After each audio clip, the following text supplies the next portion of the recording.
अनेक नवरा बायकोच्या मनात एक प्रश्न नेहमी असतो, पण तो उघडपणे विचारायला अनेकांना संकोच वाटतो. तो प्रश्न म्हणजे नवरा बायकोमध्ये सेक्स किती वेळा करावा. वैद्यकीय तज्ज्ञांच्या मते तरुण वयात म्हणजे साधारण 20 ते 30 वर्षाच्या दरम्यान असलेल्या जोडप्यांमध्ये सेक्सची इच्छा तुलनेने जास्त असते. या वयात अनेक जोडपी आठवड्यातून 2 ते 3 वेळा सेक्स करतात आणि ते पूर्णपणे सामान्य मानले जाते. काही लोकांना वाटते की रोज सेक्स केला तर शरीर कमकुवत होते. काही जण म्हणतात आठवड्यातून एकदाच करणे योग्य आहे, तर काहींना वाटते जास्त सेक्स केल्याने शरीराची ताकद कमी होते. पण प्रत्यक्षात पाहिले तर या विषयाबद्दल समाजात खूप गैरसमज पसरलेले आहेत.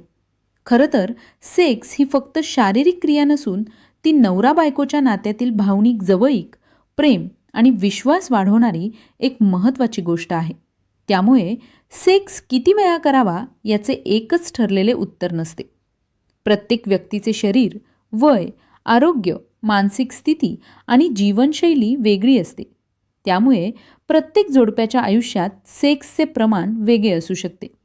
काही जोडपी आठवड्यातून एकदाच सेक्स करतात, तर काही 4 किंवा 5 वेळा देखील करतात.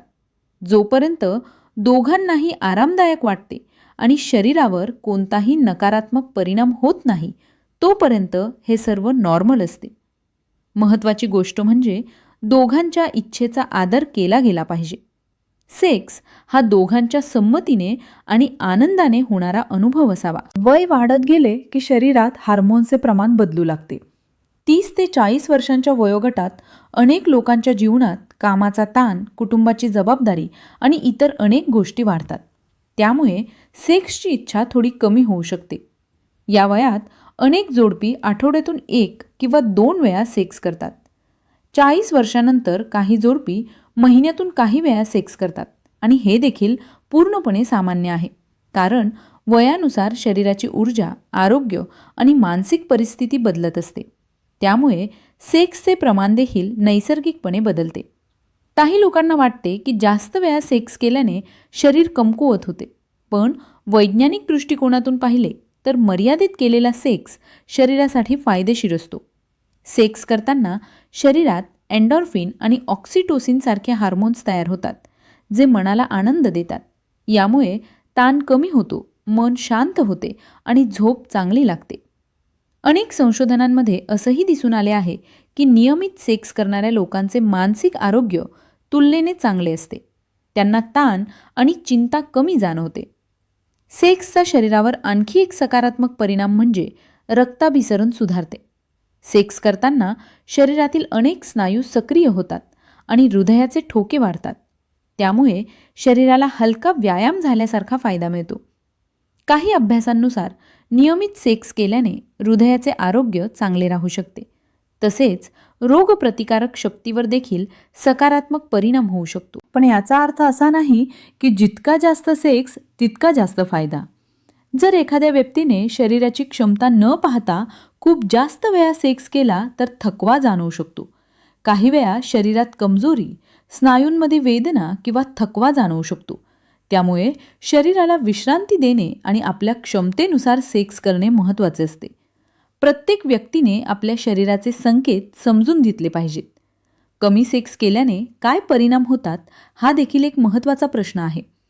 काही जोडपी खूप व्यस्त जीवनशैलीमुळे किंवा इतर कारणांमुळे कमी वेळा सेक्स करतात.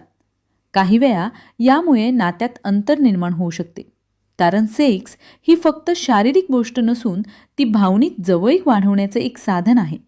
जेव्हा नवरा बायको एकमेकांच्या जवळ येतात तेव्हा त्यांच्या नात्यात प्रेम आणि विश्वास अधिक मजबूत होतो. पण याचा अर्थ असा नाही की रोज सेक्स करणे आवश्यक आहे. अनेक जोडपी कमी वेळा सेक्स करूनही आनंदी आणि समाधानी आयुष्य जगतात.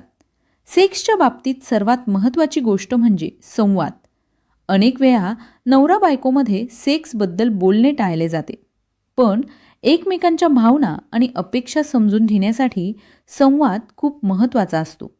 जर दोघेही मोकळेपणाने बोलू शकले तर नात्यातील अनेक समस्या सहज सुटू शकतात. काही वेळा एका व्यक्तीची इच्छा जास्त असते तर दुसऱ्याची कमी असू शकते. अशावेळी एकमेकांना समजून घेणे आणि आदर देणे आवश्यक असते. सेक्सची गुणवत्ता ही देखील खूप महत्त्वाची असते. अनेक लोक फक्त किती वेळा सेक्स झाला यावर लक्ष देतात, पण प्रत्यक्षात त्या क्षणातील जवळीक, प्रेम आणि समाधान जास्त महत्त्वाचे असते. जर दोघांनाही आनंद आणि समाधान मिळत असेल तर किती वेळा सेक्स झाला हे फार महत्त्वाचे राहत नाही. नात्यातील भावनिक जवळीक आणि समजूतदारपणा हेच खरे महत्त्वाचे घटक असतात. सेक्सची इच्छा मानसिक आणि शारीरिक दोन्ही घटकांवर अवलंबून असते. कामाचा ताण, आर्थिक चिंता, झोपेची कमतरता किंवा आरोग्याच्या समस्या यामुळे सेक्सची इच्छा कमी होऊ शकते. हे पूर्णपणे सामान्य आहे. अशावेळी स्वतःला दोष देण्याऐवजी जीवनशैली सुधारण्याचा प्रयत्न करणे अधिक उपयुक्त ठरते. योग्य आहार, पुरेशी झोप, नियमित व्यायाम आणि मानसिक शांतता यामुळे शरीर आणि मन दोन्ही निरोगी राहतात. पुरुष आणि स्त्रियांच्या शरीरात वेगवेगळे हार्मोन्स असतात जे सेक्सच्या इच्छेवर परिणाम करतात. पुरुषांमध्ये टेस्टोस्टेरोन हा हार्मोन महत्त्वाची भूमिका बजावतो. हा हार्मोन सेक्सची इच्छा आणि ऊर्जा वाढवण्यास मदत करतो. स्त्रियांमध्ये देखील हार्मोन्सचे संतुलन महत्त्वाचे असते. हार्मोन्समध्ये बदल झाल्यास सेक्सची इच्छा कमी किंवा जास्त होऊ शकते. त्यामुळे शरीराचे आरोग्य आणि संतुलन राखणे आवश्यक असते. सेक्सबद्दल समाजात अनेक मिथक आणि गैरसमज पसरलेले आहेत. काही लोकांना वाटते की जास्त सेक्स केल्याने आयुष्य कमी होते किंवा शरीराची ताकद संपते. पण वैज्ञानिक दृष्टिकोनातून असे कोणतेही पुरावे नाहीत. उलट मर्यादित प्रमाणात आणि आनंदाने केलेला सेक्स शरीर आणि मनासाठी फायदेशीर असू शकतो. महत्त्वाचे म्हणजे तो सुरक्षित, आरामदायक आणि दोघांच्या इच्छेने असावा. नवरा बायकोच्या नात्यात विश्वास आणि प्रेम टिकवण्यासाठी सेक्स एक महत्त्वाचा भाग असू शकतो, पण तोच सर्व काही नाही. नात्यातील संवाद, आदर, समजूतदारपणा आणि भावनिक आधार हे देखील तितकेच महत्त्वाचे असतात. जर हे सर्व घटक मजबूत असतील तर नाते अधिक आनंदी आणि स्थिर राहते. शेवटी एक गोष्ट लक्षात ठेवणे खूप महत्त्वाचे आहे की सेक्स किती वेळा करावा याचे कोणतेही निश्चित नियम नाही. प्रत्येक जोडप्याचे आयुष्य वेगळे असते आणि त्यांची गरज देखील वेगळी असते. काही जोडपी आठवड्यातून 3 वेळा सेक्स करतात, काही एकदाच करतात, तर काही महिन्यातून काही वेळा करतात. जोपर्यंत दोघांनाही समाधान आणि आनंद मिळत आहे तोपर्यंत ते पूर्णपणे योग्य आहे. शरीराच्या क्षमतेचा आदर करणे, एकमेकांच्या भावनांचा विचार करणे आणि नात्यात प्रेम टिकवणे हीच सर्वात महत्त्वाची गोष्ट आहे. नवरा बायकोमधील जवळीक ही फक्त शारीरिक नसून भावनिक आणि मानसिक देखील असते. जेव्हा 2 व्यक्ती एकमेकांना समजून घेतात, एकमेकांचा आदर करतात आणि एकमेकांच्या आनंदाची काळजी घेतात तेव्हा त्यांचे नाते अधिक मजबूत बनते. त्यामुळे सेक्स किती वेळा करावा यापेक्षा नात्यातील प्रेम, विश्वास आणि समाधान अधिक महत्त्वाचे असते. जर दोघेही आनंदी असतील आणि एकमेकांसोबत वेळ घालवण्यात समाधान वाटत असेल तर त्यांचे वैवाहिक जीवन निरोगी आणि सुखी राहू शकते.